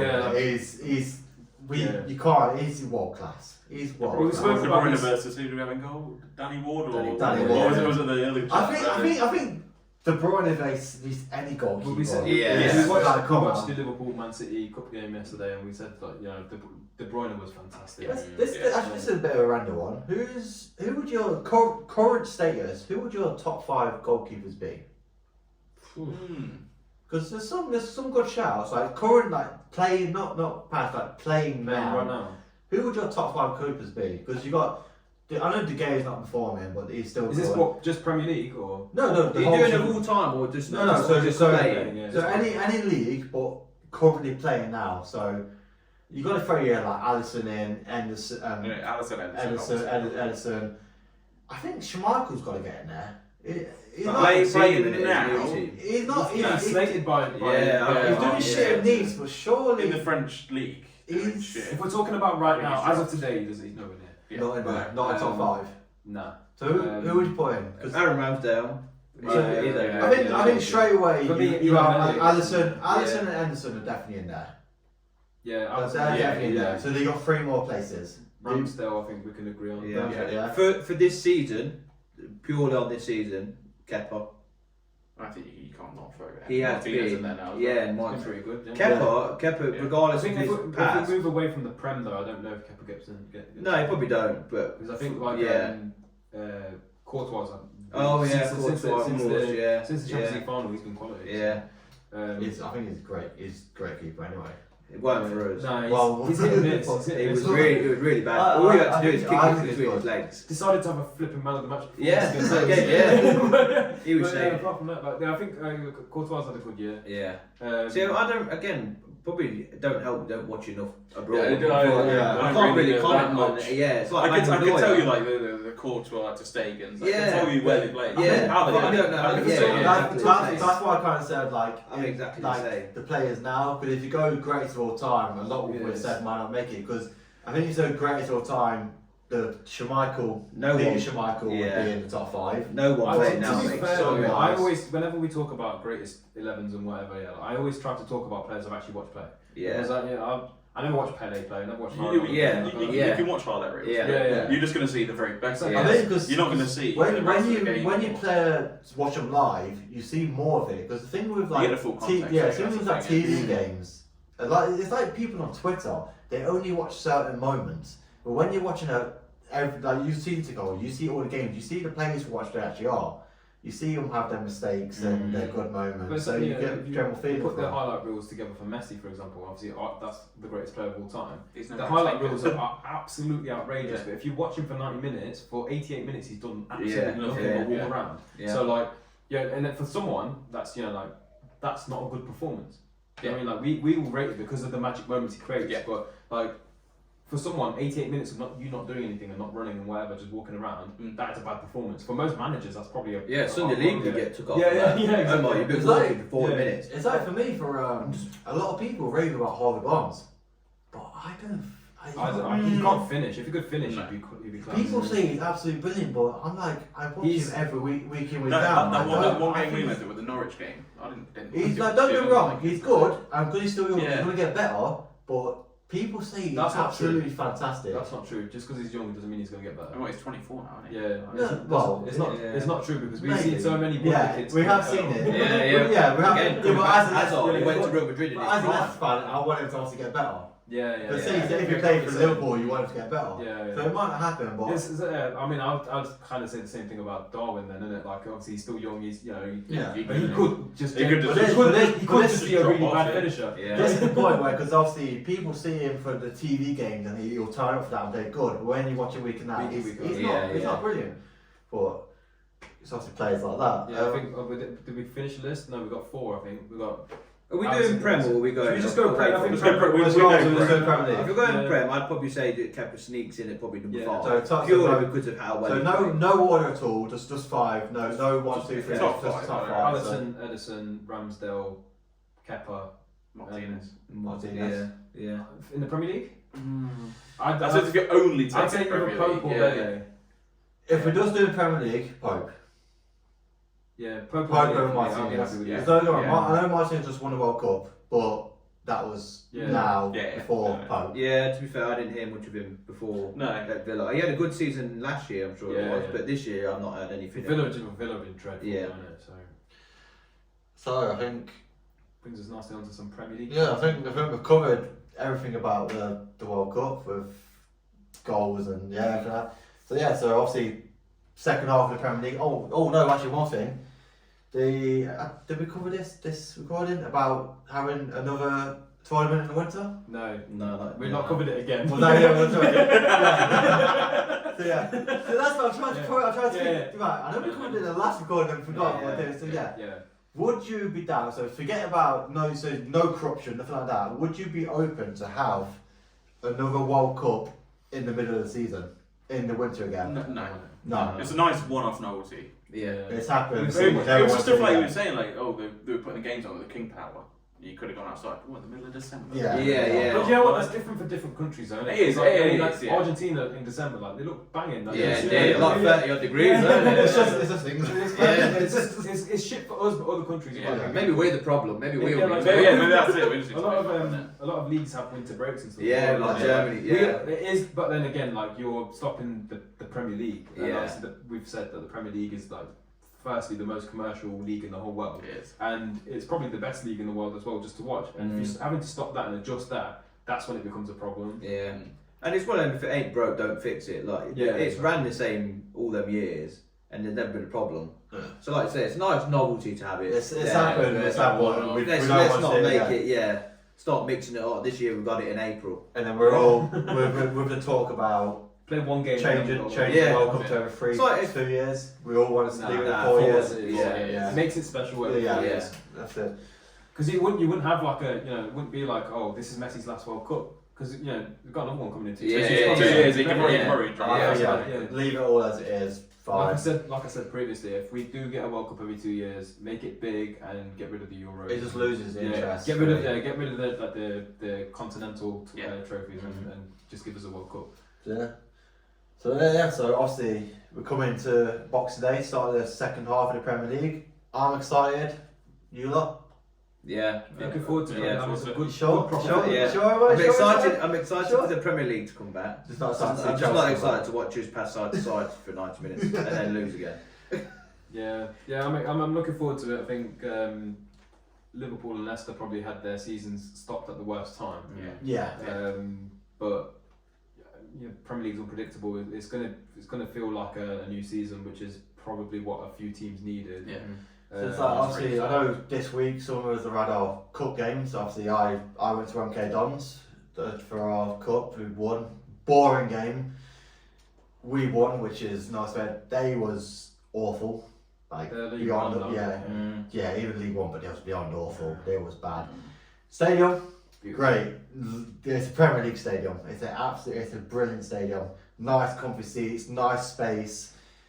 They need to get good because I want to go back there again. Get good. So get good. Get good. MK Dons, get good. Get good. I'll just throw my idea back out here because I was really proud of this. I was really proud of this. Really proud of it. Then I made a howler. But Red Bull needs to buy MK. And we need Red Bull MK. Just sounds so good. It just fits. Put all the money into it. Get them into the Premier League just so we go to MK. RBMK. Like that's not. And then the way that they do their things over in Germany and Austria and all these other America and that. Yeah. We need one in England, and the whole list of stuff is literally like they take clubs that don't really have many fans. They're relatively new clubs and stuff, which. Perfect opportunity for this. They've already got a stadium. Well, MK are literally new anyway. Yeah, exactly. I can't remember what year there was founded. What is the club was they became it's the old AFC Wimbledon that was turned into I don't know what year it was, but it was like 2002. I'm sure it was like the 2000s. Yeah, 2002, something around that. Yeah, but. I know we Leicester fans were singing Jamie Vardy's older than you. That's what we were singing. But I mean, like Milton Keynes is literally like. About 35 years old. It's not like this is. So like it's a man-made place. So like that would be perfect. That's my idea. So if anyone tries to rip that off me, I'm coming. Okay. I'm getting. I think the teams that did play like the Leicester, Liverpool, Man City, Forest, Bournemouth, Newcastle, what other teams? United, Burnley and stuff. But I know obviously Burnley Championship been playing already anyway. But I think for the Premier League teams, it's been like a little pre-season going into Boxing Day. It literally felt like a pre-season game. Yeah. Which is, I mean, like I said, it would be a good chance for teams to recalibrate and get back into. I think these Boxing Day games, the teams that didn't play in the cup. They might go into it. Because I know teams have had during the World Cup they've had like friendlies, but it's. If you're top starting 11, players came out, they could go straight into the squad. And I think it's also with the players that was the players that was in the French squad and the Argentine squad. I mean, the Argentine players, they are not going to be back till the new year. I mean, have you seen Still going to be drunk still. Exactly, yeah. They are not That going to happens a lot anyway, like around this time of year, we normally have AFCON and the Copa America, and you get that when they win and stuff, they normally stay out a little bit longer and stuff. Liverpool had that with Mane and Salah, obviously with both teams making it to the final for AFCON and stuff like that. So yeah, like I mean, it happened. Liverpool somehow won all their games. Losing two best players. Yeah, Still winning their games. So we have seen this, but there's like a few more players this time. So So what's your expectations with the whole Premier League and your team for the second half season? Because currently in a minute, obviously Leicester are sitting 13th, which start the season, I think that's good. They say the 12 Cup coming at the wrong time because we were on a bounce. Liverpool are sitting 6th, and Chelsea are sitting probably around 7th, 8th. 8th. Yeah. So Liverpool are 6th, Chelsea are 8th, and we're 13th. Yeah. I think I'm expecting Liverpool to finish top 4. Which I think is possible. We have got quite a lot of injuries again, which I can't understand how we get so many injuries. Like we always find ourselves like the most injured squad every year. Always But the team that started in the Champions League final against Spurs, that would have been our best 11. That's the only time all of them players have started all together. Yeah. Like that's such a crazy stat. Like. Which, you know, again, that we're clearly doing something wrong off the pitch or whatever, in just bad luck and whatnot. But yeah, I do think Liverpool will finish in the top 4. I think that's got to be the aim. I think we got knocked out of the cup by Man City yesterday. We've got Real Madrid in the Champions League, probably get knocked out by them. But if that can mean that we can focus on the Prem and finish top 4, then it's one of them. You don't want to be knocked out, but in a way, it's kind of a good thing because, like you said, you can focus onto I said at the start that I thought Liverpool might go on a title charge again this year. It's not happened, and not following the start that we've had. I'd be happy with top 4 now. I think that you have to recalibrate your goals with the Premier League. It's so difficult. Like, Leicester wouldn't have expected the start they had. I was shocked. The way we started, I was like. I know we had the whole transfer thing with Fafana and shit like that. I know that fucked the dressing room up. But the way we started, compared to the past few seasons, we've been pushing for Champions League football, and it's not been an unrealistic expectation. It was. I mean, obviously, me and Dad were massively shocked. And I like that we've bounced back and we're doing good now because I think we're not going down now. I know it was on the back. It was on the back of every Leicester fan's mind, like the way we started, we could potentially go down. But with how, before the World Cup started, with how we bounced back from, you know what, we're on now. Finishing the season, I will take something like 8th, 9th, 10th finish. How we start the season, I will take that, and then come next season, top off of the table. Maybe try and push for the 5th place and 4th place again, something like that. What if you lose Maddison in Jan though? I mean, if it happens, that'll be bad, but I can't see that happening. If you lose Maddison, I think you put your relegation form. That does put. I can see that, but I can't. You can see some big offers coming in for him. Madison's quality because he's good. I think before the season started, who was coming in for it? I know Newcastle was coming in for it. Newcastle kept trying, they really kept trying, but I don't think they might not now. Arsenal were linked with him. Yeah, I think Arsenal want to get Tillemans. I think that's pretty much done. I think Arsenal want to get Tillemans. I'll be pretty shocked if Tillemans but he's played goes somewhere else. Who would you prefer to keep though? If you could only keep one of the two, has to be Maddison. But don't worry, I love Tillemans. I don't want Tillemans to go, but he's already gone. He's going. I think that season we won the FA Cup, I'd have kept the Tillemans from then over the Maddison. I think. Do you know what? I think Leicester fans don't do Maddison justice. No, he's great. They're both great. I'm gonna I've said this for a long time now as a Liverpool fan. Since Coutinho left Liverpool, the closest thing we've seen to Coutinho in the Premier League has been Maddison. And I've said this to you years and years ago. I'd have given you 100 million for Maddison. Maddison's great. Maddison's absolutely brilliant. And this is what pissed me off about him not being in the England squad. He should have played. Didn't even get a minute. I know he picked up that injury. He picked up the injury. That was good. He could have played. Well, Calvin Phillips after his 8 minutes on the pitch. Yeah, Well, no. Maguire not even being in favour. Yeah. That's a Well, different question, though. Tielemans are going to go in January, and it's going to be sad to see him go. I know the thing is, he's going to get abuse, but I'm not going to get Tielemans no abuse because No, I rate him. I'm not going to give him no abuse. Look, he's going, it's sad, but you know what? Even though he's going, he still puts 100% in every single game. He's not like one of them where I'm going, forget it, I'm not putting effort. He still puts 100% in every single game. Yeah. He's done it. Every time he scores a goal, he still gives left fans respect. After every game, he literally goes around the stadium, claps every fan that's still there. So, you know what? I think he's one of them. If he stayed, hands down. Oh, you'd captain him. Like, Yeah, if he stays, I really, it's not going to happen, but if he stays, brilliant. And fuck me, he's that goal against in the FA Cup final. Like, how you can't hate on him. So his so goal. good. The moment you can't put a The price on moment, it. he's even though it goes, for me, he still lives on as a Leicester legend. Yeah. For Yeah. just Well, that's doing the that. image that will live, innit? Yeah, he's done that. So if he goes, he goes. It's going to be sad, but if he stays, I'm going to fight it. I'm going to fight it, but yeah. Omar? Expectations quite low. Wait,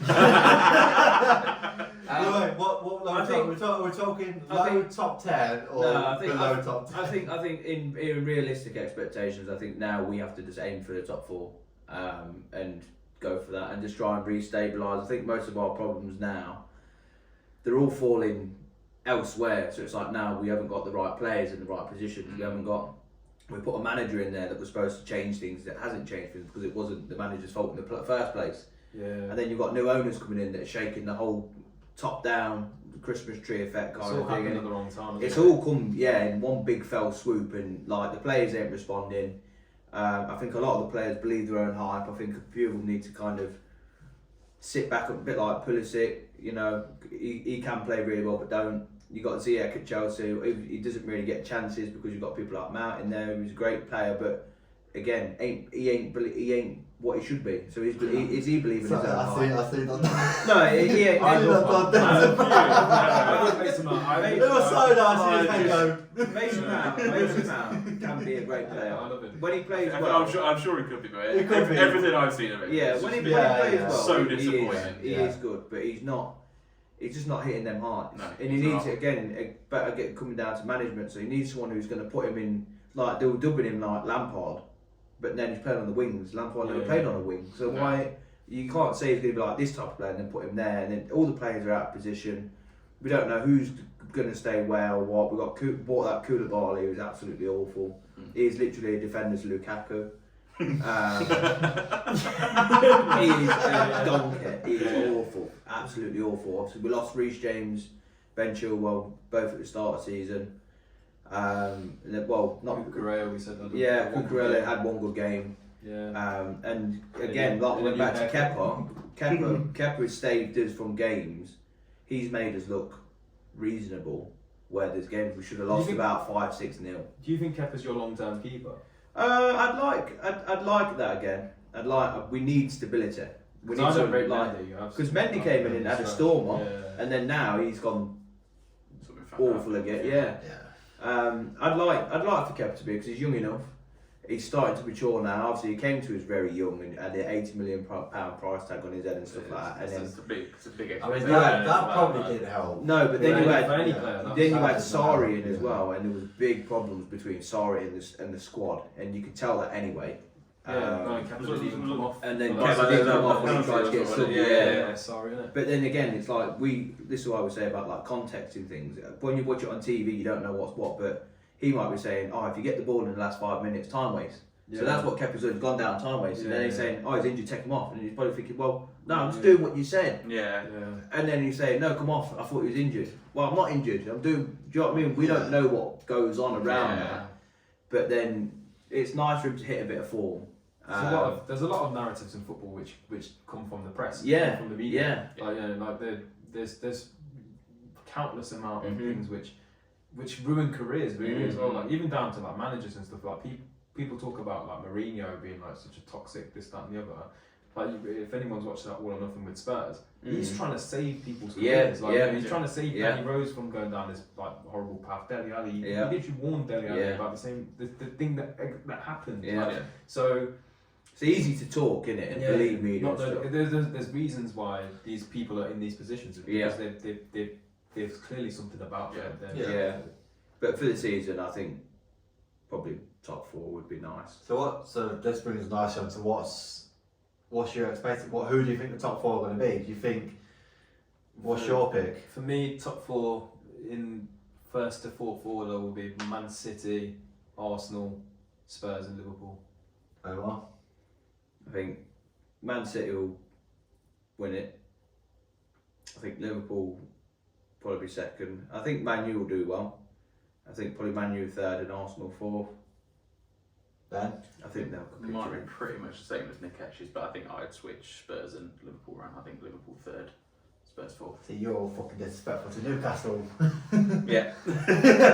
I'm going to go Man City win it, Newcastle 2nd, Arsenal 3rd, Liverpool 4th. So, I mean, just based on... I'll put more respect on Newcastle's name. Yeah, You lot just forgot about. You should know better with a Leicester fan. You should know better. Put some more respect It's on the fine underdogs. for underdogs, but this is football heritage. It's football heritage. Newcastle. So, I mean, top 4, second. The common thing in all of our top 4s is that we all think that Arsenal won't finish first. Yeah. Obviously, the injury to Gabby will be telling because I don't think Nketiah is good enough to help a title challenge. So and obviously Man City so much class. Haaland is a joke.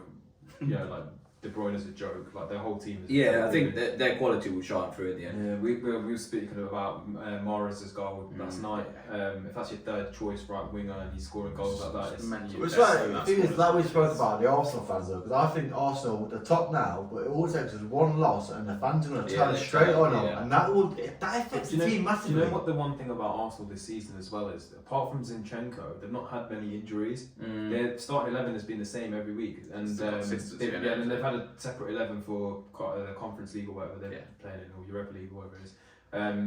So they've been very lucky in terms of injuries. Now that they've got their first big injury in Jesus, you will see Arsenal start to fall apart because they've only got an 11. They've not really got much. There ain't much depth.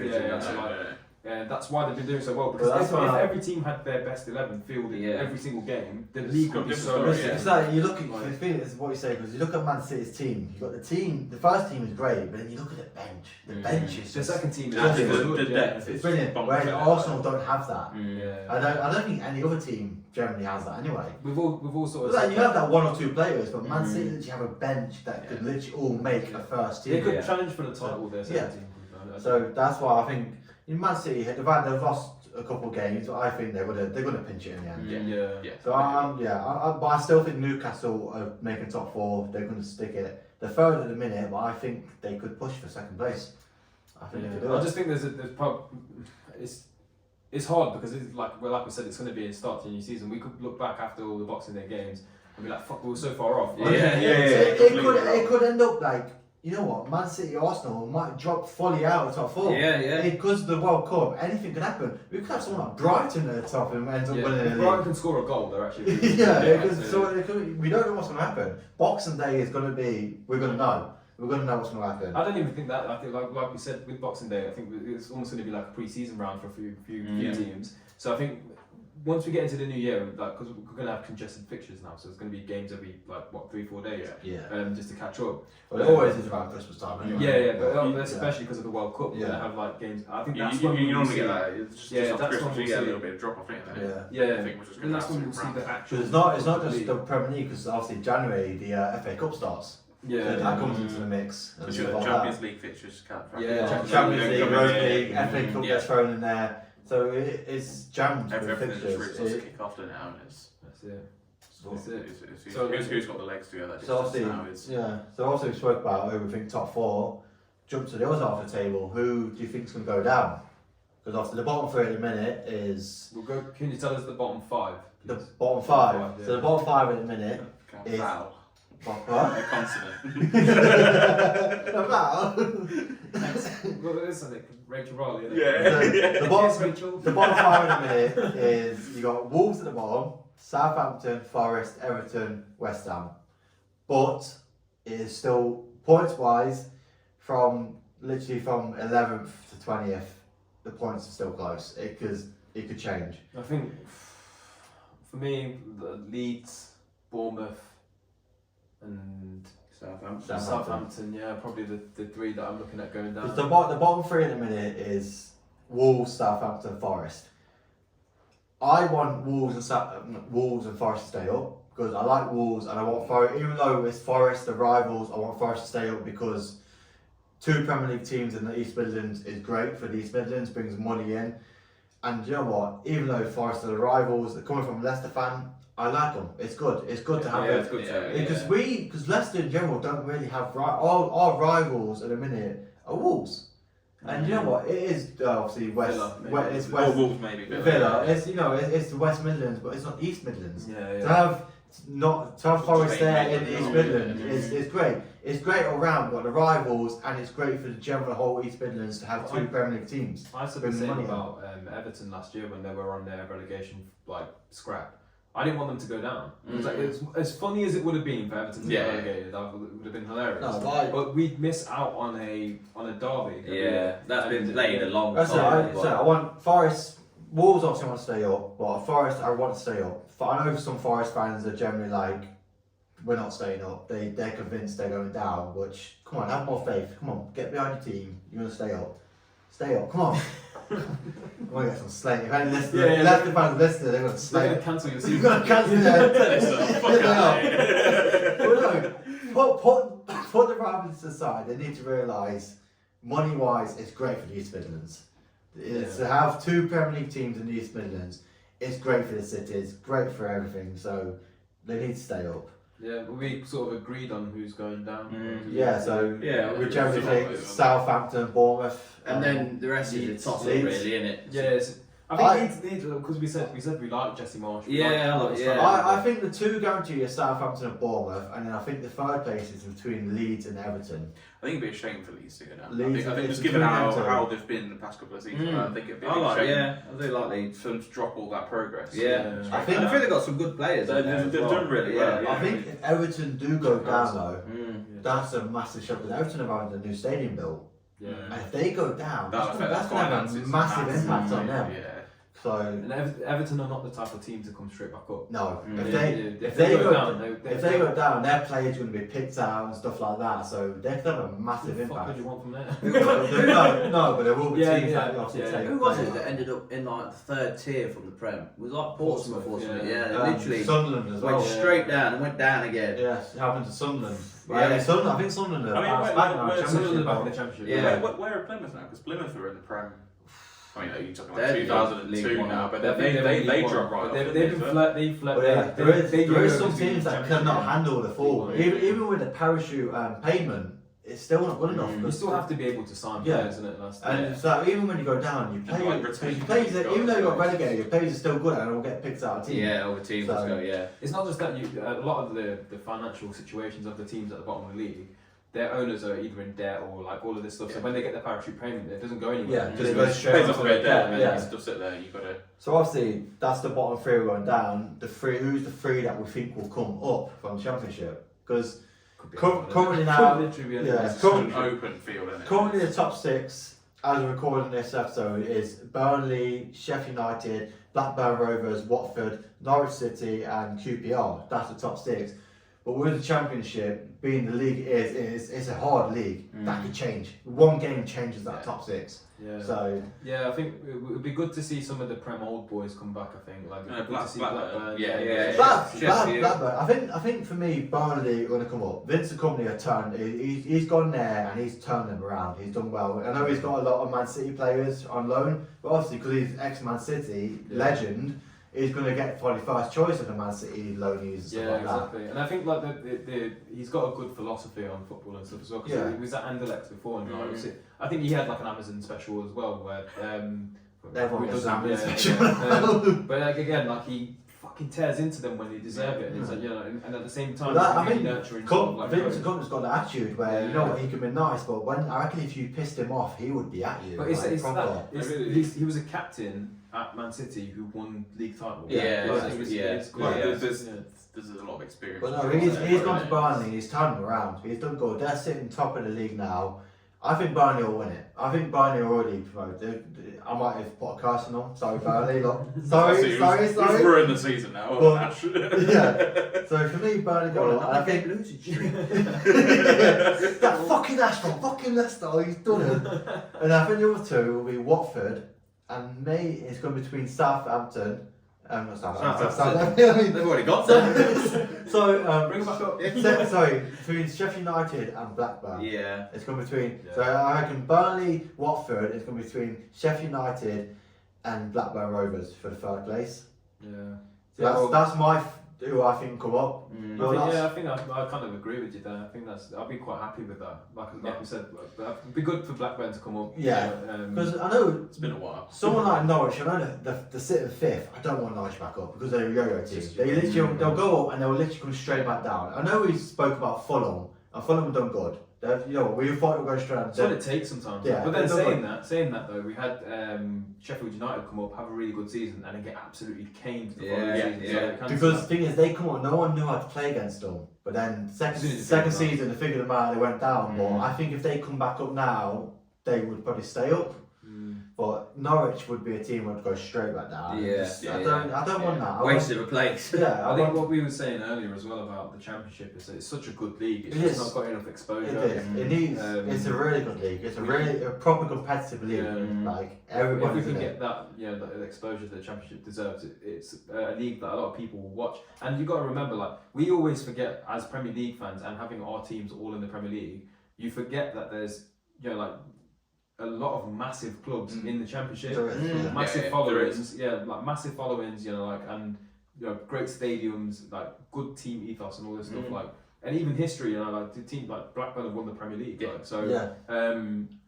mean, if Blackburn come back to the Premier League, that'd be big. Exactly. It's like kind of like when Leeds came back up. It was nice to have them back. Same with Forest. Yeah, they're a classic when team. They come back, it's good. They're like the founding teams of. It's they kind of belong there. They belong in the Premier League. But nothing's given though. That's the beauty of the Premier League. If you get Middlesbrough as well, Middlesbrough in the league a long time. Wait 1 minute, Middlesbrough 14th for them, isn't it? Yeah, but again, they're probably 10 points behind top. Well, that's how close it is. Because Middlesbrough, because I don't know how many games the Championship have played now. It's still 48. I said 48. 48, I think it is. But there's still, I don't know how many games they've actually played, but it's still, even though we're at Christmas, there's still a second half of the season.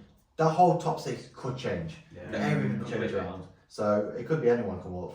It'd be good to see though. It'd be good to see some teams come back that like we associate with the Premier League, especially like I'd love for Portsmouth to come back up. Like But it's like when the Championship. Jermaine Defoe back.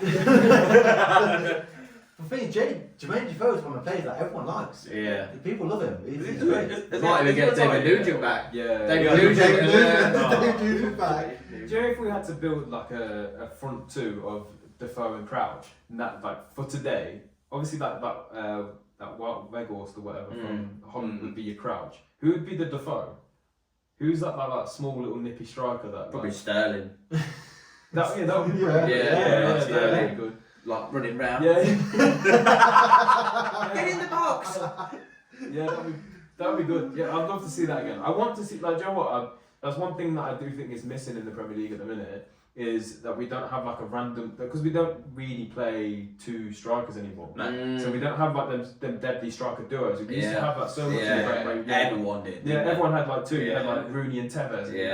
Like these dynamic duos which were like just absolutely unstoppable. Like even like Adebayor and Van Persie, it was when you take them names out and you look at their careers, you think, fuck, they were two great players. And like we just don't have that anymore. I miss it. I miss the days of 4-4-2 and 4-1-2-1-2.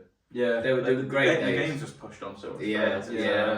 But I think obviously the standard of football's meant this crazy now, isn't it? So like, and a lot of the. But you say that. I think the standard of football has dropped compared to when I used to watch it. Like when I was watching Chelsea and like the Premier League between like the 2000s and 2015, that 15-year period was full of class. But them games, if we had class. If we had VAR then. Yeah, I don't like it. I hate VAR. No, if we had VAR, then a lot of our classic moments have been stolen from us.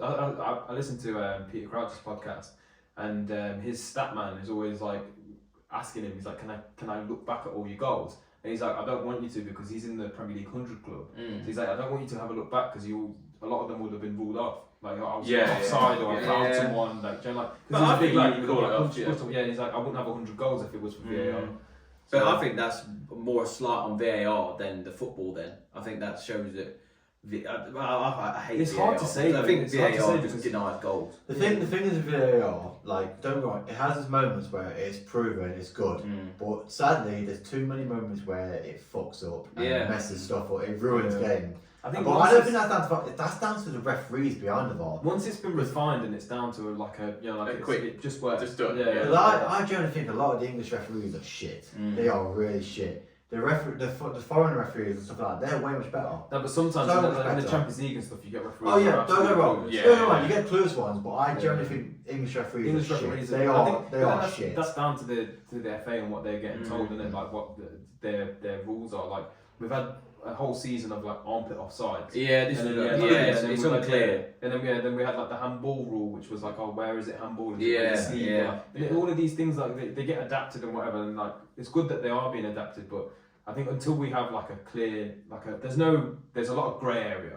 with Yeah. refereeing. So I think like until we get like a clear line of like this is a foul, this is not a foul. I think that's when we'll see some actual like development in that sense. Yeah. It's like tolerances with it. It's like with football, I always believed it's like it's a physical game. There's so much happening at one point. If you have to start like try and make decisions down to millimeters and centimeters between bodies, it's not worth it. Yeah. If my leg's over here and you're there, then it's clear. Then it's worth doing. But if I'm here and they're looking at my elbow, that's not offside. The game weren't created. Offside rule weren't created. How can you control that as well? If you're going to run, like you're going to Yeah. throw your arm forward. or your whatever. arm hair in Yeah. offside. You're offside. But that's the thing. Like, Stuff like that. I remember tweeting this actually when we was having all these armpit offsides because it's like, do you know, as a striker when you run with the arch on your body to gain momentum, and your defenders are normally trying to stop you, so they're in a more upright position. Yeah. So it makes sense. And it's like, when's the last time you saw someone score a goal where they've run into the box, jumped, and it's off their armpit? It's like, Why is that happening? the other argument as well with obviously football, it's playing with your feet. So why Yeah, should, so if my why arm's the offside, top, what's the it top now? half, Yeah. why should that count? I mean, obviously when it comes to like corners and stuff, your top half as well. But in general football play, it's mainly your bottom half. Yeah. So your top half shouldn't really count. Yeah. So say you're running like that and you're offside. I think we need like It cuts out. It should, when offside, it should just be legs, Yeah. not arms and that lot. And then when it comes to maybe like corners, Yeah, but then if Then they it goes to like a head- if they yeah, manage to score yeah, a header, yeah. like, and then then you change the rule. Like your wouldn't feet you? are I over think, here, like, but your head's all The over here. the Bundesliga kind of get Yeah. it right a little bit, like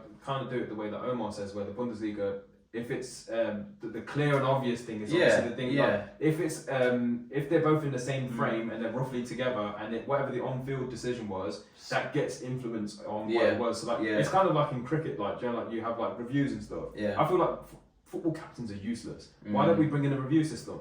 Yeah. So like, okay, if we've had an offside decision which is really close, have the You have so many reviews. each captain has a review. Yeah. They can review the decision. Actually make them captains then. Yeah. Give them decisions to make. Yeah. I've wanted that to me. Yeah. Like you get free reviews a game. Yeah, like exactly. Yeah, That's It it. won't be a You bad get idea. free VARs a game. It won't be a bad idea. And then otherwise, it's whatever the on-field decision. Yeah. was. And then leave VAR for maybe stuff like probably red cards and stuff like that. But then again, that should be up to review. Yeah. They're like, If you really think it. If there's a horrible it's tackle, clear. if there's a horrible tackle and the referee's given a yellow card, it's like, no, that should have been a red. Yeah, Use one of your sure, reviews. yeah. It's up to you. Then it brings a new dynamic. It could be interesting to see, but it's one day it's not going to happen. Yeah. It'd be interesting to see it, but It's like when we come back to the added time thing we said about do we like the added time. It's like in the Prem, we get VAR calls all the time, and it kills good 15 minutes a game. Yeah, it does. But you don't get 15 minutes No, at the end it of the should, game. You it get should. 2 minutes. Still. Yeah, I enjoyed that by the World Cup where the time that was wasted was added on. Yeah. And I would like to see that put into now every other league where the added times get added on. But probably not going to happen. But so we'll go with top goal scorer for Premier League. We're all staying Holland. Yeah, gotta be. There's no doubt about it, is there? I mean, Like, what is it? 18 goals now. 18, I think. That's it is. crazy. With an injury. Yeah, with an injury. With it's like what 3 hat-tricks though, isn't it? Yeah. 9 goals. It's just, He Yeah. had 9 goals in like 5 games or something. It was mental. Broke the record for it, didn't he? I think Yeah, Yeah, like back-to-back hat-tricks as well. So I think he only got 4 in a row. At one He almost broke Vardy's record. Yeah, I think he missed. He probably was close to it. I He thought got at one point. he Vardy's was 11 games, wasn't it? Yeah. I think this was a 10. I thought he was going to do it. Well, obviously drops off. But obviously we have a bet, don't we? Top goal scorer, where there's 4 of us. Out of 4 of us, we pick a player each, and just out of the players we've picked, the top goal scorer of them wins the money. Obviously, I've got Holland because you won last year. I won last year, so I got first pick, and I went for Salah, which. It's not even a bad shout. Like my logic behind the whole thing was, like Salah's guaranteed 20 goals. Will Haaland be able to do it? We picked right after the Community Shield final or whatever. Community Shield. But obviously, the way the rules I set it out is the winner gets first pick, and as soon as the winner picks, it's free for all. Yeah. You pick Salah straight away. I put Holland in, and I thought, I'll have him. But I mean, it could have massively backfired as well. We it already was a spoke big about risk. we spoke about like Lukaku and players like that. You've had Lukaku. Yeah, because previously, after we started this 4 years ago, first season I had Sterling, won. Second season I thought, I'll stick with Sterling. Had a stinker, lost. Last season I went, I'll go Lukaku. So this episode we've had a lot of technical issues. Forgot to press record and shit like that. During the second recording, the phone died and cut out my blabbering on about a bet that we do. But we was basically near the end anyway, so we'll leave it there. Happy holidays and thank you for watching from all of us. Bye. Merry Christmas. See you later.